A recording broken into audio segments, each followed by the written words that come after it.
السلام علیکم ورحمۃ اللہ نحمدہ ونصلی علی رسولہ الکریم اما بعد فاعوذ باللہ من الشیطان الرجیم بسم اللہ الرحمن الرحیم رب اشرح لی صدری ویسر لی امری واحلل عقدۃ من لسانی یفقہوا قولی۔ ریاض الصالحین کتاب ہم پڑھ رہے تھے، اس سلسلے کا آج چھٹا باب ہم نے شروع کرنا ہے، باب تقوی، تقوی کا بیان شروع کرتے ہیں۔ قال اللہ تعالی، اللہ سبحانہ تعالیٰ نے فرمایا، یا ایہا الذین آمنوا اتقوا اللہ حق تقاتہ۔ سورہ آل عمران کی آیت کا حصہ ہے۔ اللہ تعالیٰ نے فرمایا، اے ایمان والو، اللہ سے ڈرو جیسا کہ اس سے ڈرنے کا حق ہے۔ وقال اللہ تعالی، اور اللہ تعالیٰ نے فرمایا، فاتقوا اللہ ما استطعتم، التغابن کی آیت، اور فرمایا اللہ سے ڈرو جتنی تم طاقت رکھو۔ وَهَذِهِ الْآيَاتُ مُبَيِّنَةٌ لِلْمُرَادِ مِنَ الْأُولَى، یہ دوسری آیت پہلی آیت کے مفہوم اور مراد کو واضح کر رہی ہے، یعنی کما حقہ، ڈرنے کا مطلب مقدور بھر ڈرنا ہے۔ تو پہلی آیت میں فرمایا اللہ تعالیٰ نے، اے ایمان والو ڈرو اللہ سے جیسا کہ اس سے ڈرنے کا حق ہے۔ تو یہ تو بڑی پریشانی والی بات ہے، کیونکہ حق تو یہ ہے کہ ہم حق ادا نہ کر سکیں۔ اللہ سے ڈرنے کا مطلب یعنی وہ ہستی جو سب سے عظیم، بزرگ، برتر، المتعال، الکبیر ہے، ہم اس سے ڈرنے کا حق ادا کر ہی کیسے سکتے ہیں؟ تو یہ حقیقتاً پریشانی والی بات ہے۔ اسی لیے سورہ تغابن میں اسی آیت کو واضح کیا گیا، اور یہ آیت یعنی پہلی آیت کے مفہوم اور مراد کو واضح کرتی ہے کہ فاتقوا اللہ ما استطعتم، اللہ سے ڈرو جتنی تم استطاعت رکھتے ہو، جتنی تمہاری جان ہے، یعنی اتنا ڈرو کہ جس کے ساتھ تم اپنے فرائض کو بھی انجام دے سکو اور کچھ کام بھی کر سکو۔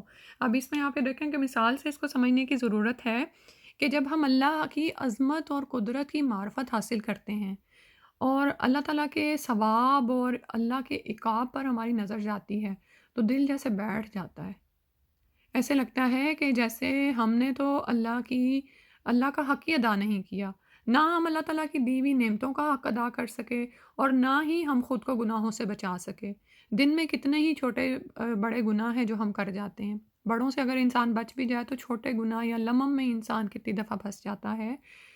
تو یعنی اللہ سے ڈرنے کا حق تو ادا ہی نہیں ہوتا۔ تو پھر یہ آیت کہ فاتقوا اللہ ما استطعتم کتنا انسان کو سکون اور حوصلہ دیتی ہے کہ ہم اپنی طاقت اور استطاعت کے مطابق جتنا اللہ سے ڈر سکیں ڈریں اور اپنے اعمال کو درست رکھیں۔ کیونکہ بعض اوقات کیا ہوتا ہے کہ ہم اللہ کے تقوی کے ساتھ اتنے ہم یعنی وہ ہو جاتے ہیں کہ پھر ہمیں اللہ کی طرف رجوع کرنے کی بھی طاقت نہیں رہتی۔ یعنی یہ بھی شیطان کا ایک وار ہوتا ہے کہ وہ ہمیں اللہ سے اتنا ڈرا دے کہ ہم توبہ کی طرف ہی نہ جائیں کہ میں نے تو گناہ ہی بہت کیے ہیں، اب میری تو توبہ قبول نہیں ہوگی، ٹھیک ہے۔ اور بعض اوقات ہم اللہ تعالیٰ سے اتنا ڈر جائیں کہ ہم فرائض سے ہی ہاتھ دھو بیٹھیں، یعنی ہم سے اٹھا ہی نہ جائے اور ہم فرائض ہی ادا نہ کر سکیں۔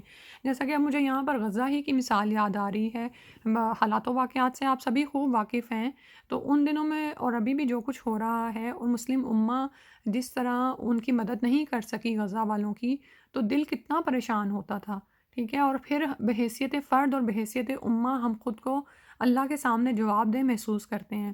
تو بعض اوقات یہ خوف اتنا زیادہ بڑھ جاتا کہ فرائض تک ادا نہیں ہو پاتے تھے، یعنی جب ذہن ہر وقت اپنے مسلمان بہن بھائیوں کی تکالیف پر الجھا ہوا ہے تو روزمرہ کے کام بھی مشکل سے ہو پا رہے تھے۔ تو پھر اس میں کیا ہے کہ اتنا تقوی انسان اختیار کرے کہ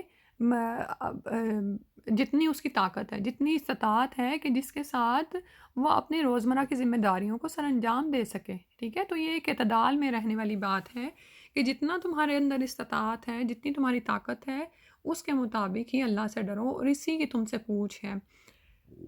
اور پھر اگلی آیت میں فرمایا، وقال اللہ تعالی یا ایہا الذین آمنوا اتقوا اللہ وقولوا قولا سدیدا،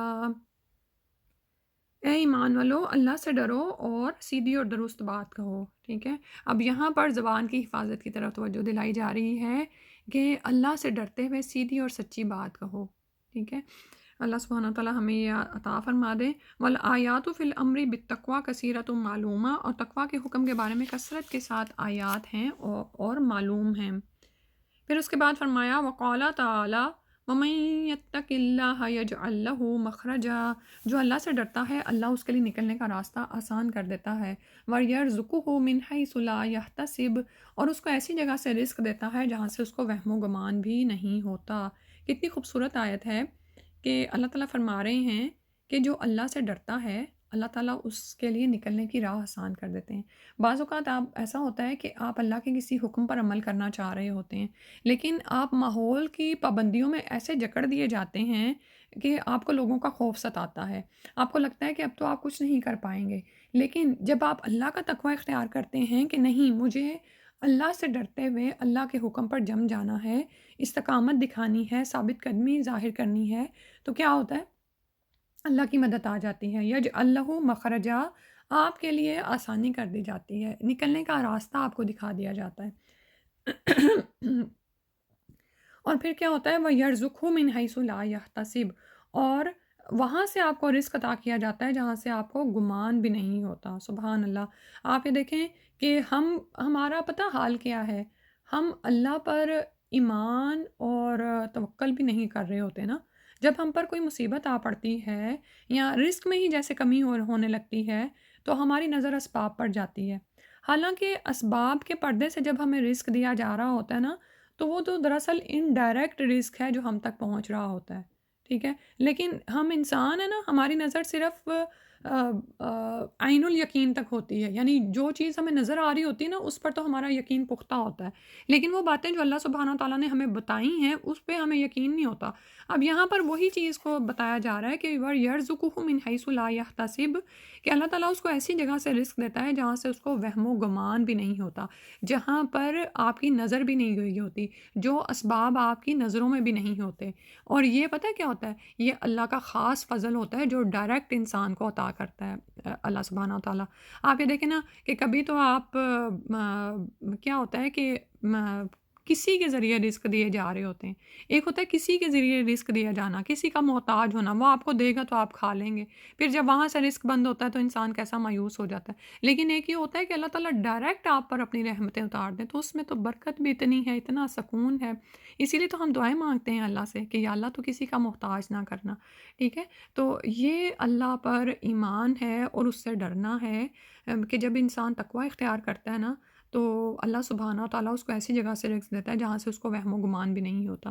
زندگی میں کتنی ہی بار ایسے معاملات پیش آتے ہیں، یعنی نوکری کا ہی معاملہ دیکھ لیں کہ جب آپ کسی کے ہاں جاب کر رہے ہوتے ہیں تو کیا ہوتا ہے کہ آپ اس سے بھی ڈر رہے ہوتے ہیں اپنے باس سے، اور بعض اوقات آپ اللہ تعالیٰ کے احکامات میں کوتاہی کر رہے ہوتے ہیں کہ آپ کی جاب آپ کے ہاتھ سے نہ چلی جائے، ٹھیک ہے؟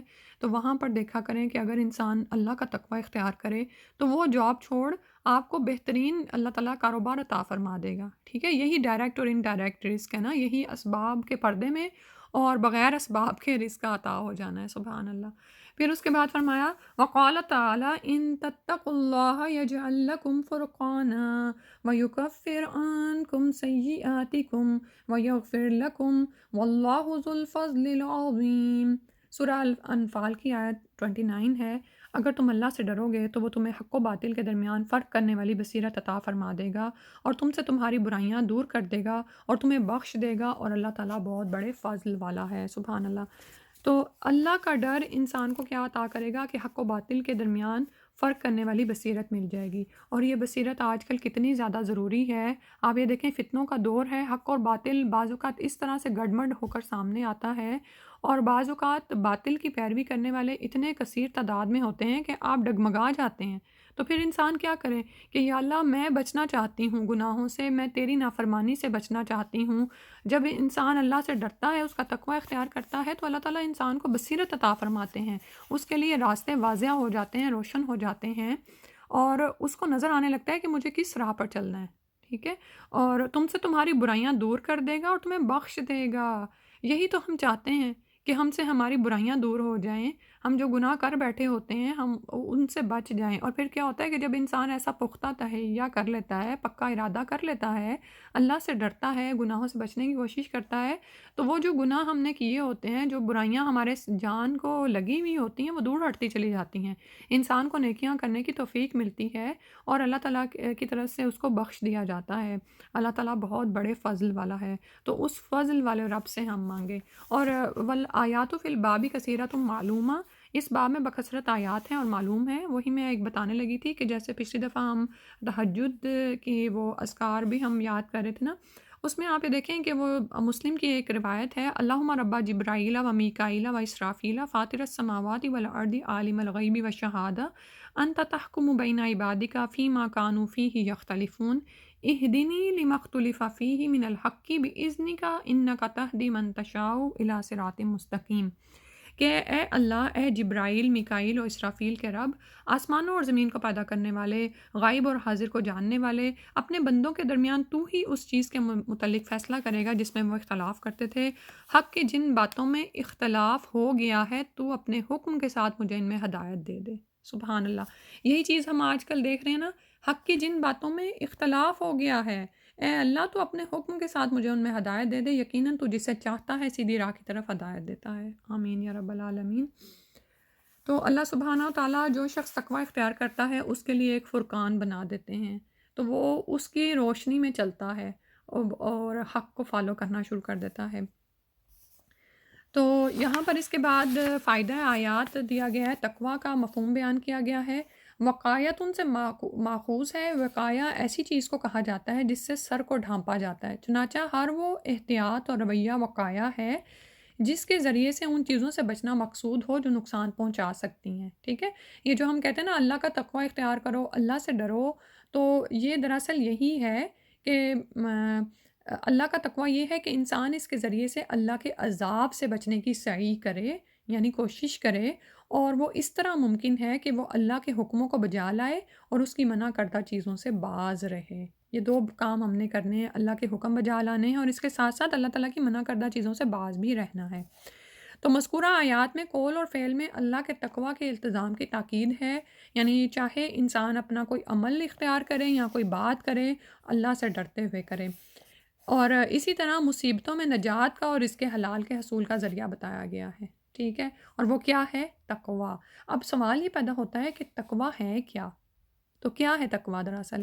کانشیسنیس آف اللہ سبحانہ و تعالیٰ، ہر وقت کسی کے نگران ہونے کا احساس ہونا کہ کوئی ہے، کوئی ہستی ہے جو مجھے دیکھ رہی ہے، اور پھر یہ کہ کوئی ہستی ہے جس کے سامنے جا کر مجھے جواب دہ ہونا ہے۔ ٹھیک ہے، تو تقوی سے دل اور دماغ میں ایسی نورانیت پیدا ہو جاتی ہے جس سے حق اور باطل کا پہچاننا اور ان کے درمیان تمیز کرنا، یعنی ان میں فرق کرنا آسان ہو جاتا ہے۔ اور اس باب کی جو احادیث ہیں، وَأَمَّا الْأَحَادِيثُ، اس موضوع سے متعلق احادیث درج ذیل ہیں۔ فَالْأَوَّلُ عن ابی ہریرہ رضی اللہ عنہ قال قیل یا رسول اللہ من اکرم الناس، حضرت ابو ہریرہ رضی اللہ عنہ بیان کرتے ہیں کہ رسول اللہ صلی اللہ علیہ وسلم سے سوال کیا گیا کہ لوگوں میں سب سے زیادہ معزز کون ہے؟ قال، رسول اللہ صلی اللہ علیہ وسلم نے فرمایا اتقاہم، جو ان میں سب سے زیادہ اللہ سے ڈرنے والا ہے۔ وقالوا لیس عن ھذا نسألک، انہوں نے کہا اس کے بارے میں ہم آپ سے نہیں پوچھ رہے ہیں۔ قال، تو نبی صلی اللہ علیہ وسلم نے فرمایا فیوسف نبی اللہ ابن نبی اللہ ابن نبی اللہ ابن خلیل اللہ۔ قالوا لیس عن ھذا نسألک، تو آپ صلی اللہ علیہ وسلم نے فرمایا پھر یوسف علیہ السلام ہے جو خود بھی اللہ کے پیغمبر ہیں، نیز باپ بھی پیغمبر، دادا بھی پیغمبر اور پردادا بھی پیغمبر اور اللہ کے خلیل ہیں۔ تو صحابہ کہنے لگے کہ ہم اس کے متعلق بھی نہیں پوچھ رہے۔ قالا، تو رسول اللہ صلی اللہ علیہ وسلم نے فرمایا فَأَن مَعَادِنِ الْعَرَبِ تَسْأَلُونِ خَيَارُهُمْ فِي الْجَاهِلِيَّةِ خَيَارُهُمْ فِي الْإِسْلَامِ إِذَا فَقُهُوا، تو رسول صلی اللہ علیہ وسلم نے فرمایا کیا تم پھر مجھ سے عرب کے خاندانوں کے متعلق پوچھ رہے ہو؟ تو سنو، ان کے جو افراد جاہلیت میں بہتر تھے وہ اسلام میں بھی بہتر ہیں، یعنی اسلام نے کسی کی دنیاوی جاہ و مرتبت میں کمی نہیں کی ہے، بشرطے کہ وہ دین کی سمجھ حاصل کر لیں۔ یہ بخاری اور مسلم کی حدیث ہے، سبحان اللہ۔ تو اس سے یہاں پر معلوم ہوتا ہے کہ آپ یہ دیکھیں کہ ہمارے ذہنوں میں بھی یہ خیال پیدا ہوتا ہے نا کہ کون سا خاندان راہ راست پر ہے اور کون سا گروپ صحیح راہ پر ہے۔ تو یہاں پر یہ بتا دیا گیا کہ اصل بات کیا ہے، یعنی تقوی کا معیار کیا ہے کہ وہ دین کی سمجھ حاصل کر لیں۔ ٹھیک ہے، اور پھر ظاہر ہے اس کے مطابق عمل کریں۔ یہ بات بھی یاد رکھیں کہ جو علم وہی آپ کا ہے جس پر آپ عمل کرتے ہیں، باقی تو بس کتابوں کی زینت ہے، ٹھیک ہے۔ تو یہاں پر دراصل یہ معلوم ہو رہا ہے کہ جو خاندان اسلام سے پہلے دنیاوی شرف و فضل اور اپنی امتیازی خصوصیات مثلاً سخاوت، شجاعت، صداقت وغیرہ میں ممتاز تھے، اسلام کے قبول کرنے کے بعد ان کے اعزاز و اکرام کو نظر انداز نہیں کیا گیا، بلکہ اسے دین کے علم اور عمل کے ساتھ مشروط کر دیا گیا ہے، ٹھیک ہے، اور ان کی صلاحیتوں اور خودداری وغیرہ اور اوصاف حمیدہ کا رخ بدل دیا گیا۔ پہلے یہ صلاحیتیں کفر کے لیے استعمال ہوتی تھیں اور اب اسلام کے لیے وقف کر دی گئی ہیں، ٹھیک ہے۔ اور یہاں پر ہمیں یہ بھی پتہ چل رہا ہے کہ اسلام نے اگرچہ حسب نسب اور خاندانی شرف کا لحاظ رکھا ہے، لیکن اسے معیار عزت قرار نہیں دیا۔ عزت کا معیار اللہ کے تقوی کو قرار دیا۔ تم میں سے سب سے زیادہ عزت والا وہ ہے جو سب سے زیادہ تقوی والا ہے، ٹھیک ہے۔ تو اور اس کے ساتھ ساتھ اگر اس کے پاس خاندانی شرف بھی ہے تو یہ اس کی ایک زائد چیز ہے جس کی قدر کی جائے گی۔ اور ہم دیکھتے ہیں کہ رسول اکرم صلی اللہ علیہ وسلم نے سیدنا اسامہ بن زید رضی اللہ عنہ کو کبار اور معزز صحابہ کی موجودگی میں کمانڈر مقرر کیا تھا۔ ظاہر ہے کہ ان کے یعنی حسب نسب کی وجہ سے نہیں، بلکہ ان کے اسی معیار کی وجہ سے کہ عزت کا معیار اللہ کے ہاں تقوی کو دیا گیا ہے۔ پھر اس کے بعد ہم دیکھتے ہیں حدیث نمبر 70 ہے، اور اس سلسلے کی دوسری حدیث ہے الثانی عن ابی سعید الخدری رضی اللہ عنہ عن النبی صلی اللہ علیہ وآلہ وسلم قال ان الدنیا حلوۃ خضرۃ وان اللہ مستخلفکم فیہا۔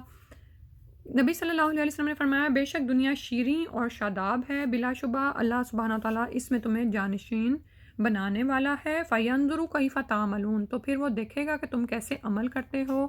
فَاتَّقُوا الدُّنْيَا وَاتَّقُوا النِّسَاءَ، تو دنیا کے دھوکے سے بچو اور عورتوں کے فتنے میں مبتلا ہونے سے بچو۔ فَإِنَّ أَوَّلَ فِتْنَةِ بَنِي إِسْرَائِيلَ كَانَتْ فِي النِّسَاءِ، رواہ مسلم، کیونکہ بنی اسرائیل کی پہلی آزمائش عورتوں ہی کے متعلق تھی، ٹھیک ہے۔ تو یہاں پر دراصل دو چیزوں سے بچنے کا حکم ہے، اور دونوں ہی چیزیں آپ یہ دیکھیں کہ دل کو لبھانے والی ہیں، ٹھیک ہے۔ جیسے دنیا کے سامان اور مال کا حال ہے، تر و تازہ پھل ذائقے میں میٹھے، دیکھنے میں خوش رنگ اور دلوں کو لبھانے والے ہوتے ہیں، یہی حال دنیا کے مال و اسباب کا ہے۔ انسان کو یہ بڑے مرغوب ہیں، دل ان کی طرف کھنچتے ہیں، اور اسی طرح دنیا کا لذیذ ترین اور خطرناک ترین پھل عورت ہے۔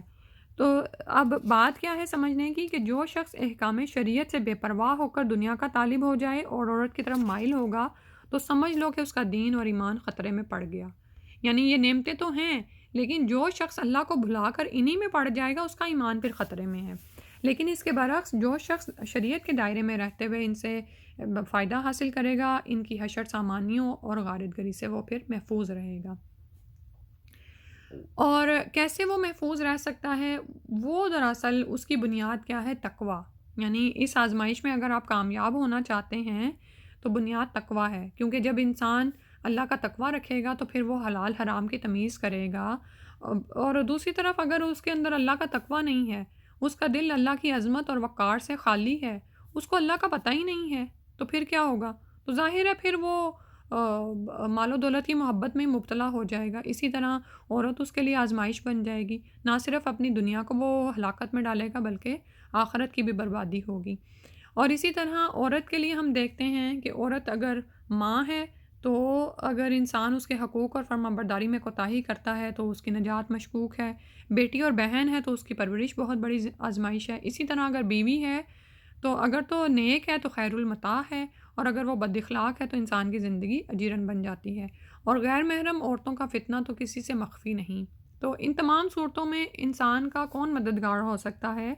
تقوی ہی اس کا مددگار ہو سکتا ہے۔ جب وہ اللہ سے ایک خاص تعلق برقرار رکھے اور اللہ سے ڈرتا رہے تو اللہ سبحانہ تعالیٰ اس سے ان آزمائشوں سے نکلنے کا راستہ بنا دیتے ہیں، اور پھر یہی نعمتیں اس کے لیے آخرت میں نجات کا بھی باعث بن جاتی ہیں، کیونکہ جیسے ابھی ہم نے پڑھا نا کہ اگر بیوی نیک ہے تو خیر المتاع ہے، دنیا کی سب سے بہترین دولت ہے اس کے لیے اگر اس کی بیوی نیک ہے۔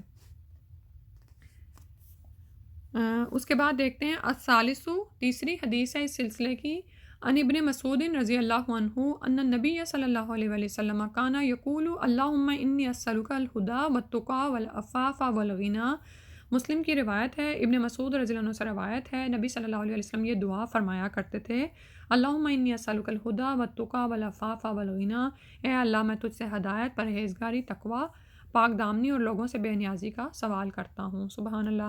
تو یہ کتنی خوبصورت دعا ہے، اللہ سبحانہ وتعالیٰ ہمیں بھی توفیق عطا فرما دیں کہ ہم اس کو صبح و شام کے اذکار میں شامل کر لیں۔ اور آپ یہ دیکھیں کہ اس میں ہدایت مانگی گئی ہے اور تقوی کا سوال کیا گیا ہے، عفاف یعنی پاک دامنی، اور غنا یعنی بے نیازی۔ تو وہی بات ہوگی نا کہ جب انسان اللہ کا تقوی اختیار کرتا ہے، اس پر بھروسہ کرتا ہے، تو پھر کیا ہوتا ہے کہ وہ لوگوں سے بے نیاز ہو جاتا ہے، ٹھیک ہے نا۔ تو پھر ایسا شخص جب اللہ کا تقوی اختیار کرتے ہوئے سیدھی راہ پر آ جاتا ہے تو اللہ سبحانہ وتعالیٰ اس کی مدد فرماتے ہیں، اسباب کے پردوں سے اس کی مدد کر دی جاتی ہیں، اس کے بغیر بھی اس کی مدد کر دی جاتی ہے۔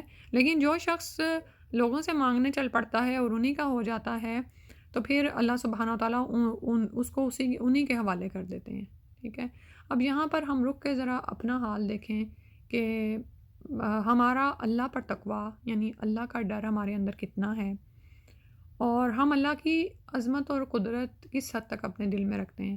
آپ یہ دیکھیں کہ دو طرح کے لوگ ہوتے ہیں، ایک وہ لوگ ہیں جو اللہ سے مانگتے ہیں، تو جب اللہ کی طرف سے دعا کی قبولیت میں تھوڑی کمی آتی ہے یا دیر ہوتی ہے تو وہ لوگوں کی طرف پلٹ جاتے ہیں، پھر لوگوں سے مانگنا شروع ہو جاتے ہیں، نعوذ باللہ من ذالک۔ دوسری طرح کے لوگ وہ ہیں جو مانگتے ہی لوگوں سے ہیں، یعنی وہ اللہ سے مانگتے ہی نہیں ہیں، لوگوں سے مانگتے ہیں۔ جب پھر وہ لوگوں سے مایوس ہوتے ہیں تو پھر اللہ کی طرف جاتے ہیں، یعنی وہ اللہ کو آخری دروازہ، آخری در سمجھتے ہیں کہ بعد میں اس کے پاس جاتے ہیں۔ حالانکہ حق کیا ہے کہ اللہ سے ہی مانگا جائے، پہلی چوٹ پر ہی جو ہے اللہ ہی کی طرف رجوع کیا جائے، اللہ ہی سے مانگا جائے، اسی کا تقوی اختیار کیا جائے۔ ٹھیک ہے، انسان کی مدد اسباب کے پردوں میں کی جاتی ہے، اور یہی اسباب ہی ہیں جو دنیا میں کار فرما ہیں اور ہمارے کام ہوتے ہیں، لیکن اصل میں تو اللہ سبحانہ وتعالیٰ ہی یہ کر رہے ہوتے ہیں نا۔ آپ یہ دیکھیں کہ ہم کس طرح سے اللہ کے تقوی کو اور اللہ تعالیٰ اپنا اللہ تعالیٰ سے تعلق کو ہم چیک کر سکتے ہیں کہ جب آپ کسی مصیبت میں ڈالے جاتے ہیں یا جب آپ بیمار ہوتے ہیں تو کیا کرتے ہیں آپ؟ سب سے پہلے اللہ سے دعا مانگتے ہیں یا کسی گولی کو کھانے کا سوچتے ہیں؟ ٹھیک ہے، یہ ایک چھوٹی سی مثال ہے، ہم اس سے ہی سمجھ سکتے ہیں کہ جب بھی آپ بیمار ہوتے ہیں، اصل میں نا ہماری اس بات پہ ٹریننگ ہی نہیں ہوئی ہے نا، کہ ہم جب بیمار ہوتے ہیں نا تو ہم سب سے پہلے ڈاکٹر کے بارے میں سوچتے ہیں، کس ڈاکٹر کے پاس جاؤں، کہاں سے مجھے شفا آئے گی۔ جانا تو ڈاکٹر کے پاس ہی ہے، ٹھیک ہے، چاہیں آپ، لیکن پہلے اللہ سے تو مانگیں، پہلے اللہ سے مانگیں اور پھر قرآن سے شفا حاصل کریں۔ قرآن اللہ کے حضور یعنی نبی صلی اللہ علیہ وسلم اس دن یہ شکوہ بھی کریں گے کہ میری امت نے اس کو چھوڑ دیا تھا، یعنی اس سے شفا حاصل کرنا بھی چھوڑ دی تھی۔ اس کو چھوڑنے کا ایک مفہوم یہ بھی ہے۔ تو ہم اللہ کی طرف کتنا جھکتے ہیں، اللہ کا ہمارے اندر کتنا خیال ہے، اور حتیٰ کہ ہم تو نماز بھی بعض اوقات غفلت میں ادا کر دیتے ہیں نا، کانشیسنیس آف اللہ نہیں ہوتی ہے۔ ہم بچوں کو تو کہہ رہے ہوتے ہیں کہ نماز پڑھو اور نماز میں اللہ کی طرف دھیان دو، لیکن ہم نے اب آج خود دیکھنا ہے کہ ہم کیسی نماز ادا کرتے ہیں۔ کیا 4 رکعتوں میں ہم مکمل طور پر، شعوری طور پر اللہ کے آگے حاضر ہوتے ہیں؟ ہم اسی کو سوچ رہے ہوتے ہیں، اپنے رب کو، اپنے خالق کو، اور کیا اس کے بارے میں ہی ہم سوچ رہے ہوتے ہیں، اسی سے ہی اجر کی امید لگائے ہوئے ہوتے ہیں؟ تو انشاءاللہ اللہ سبحانہ تعالیٰ سے دعا ہے، دعا یہی والی پڑھتے ہیں، اللہم انی اسألک الہدی والتقی والعفاف والغنی۔ تو باقی وہی طریقہ ہوگا کہ آپ لوگ ریفلیکشن ضرور بھیجیے گا، اور باقی انشاءاللہ اگلی دفعہ کریں گے۔ سبحانک اللہم و بحمدک، نشہد ان لا الہ الا انت، نستغفرک و نتوب الیک۔ السلام علیکم ورحمۃ اللہ۔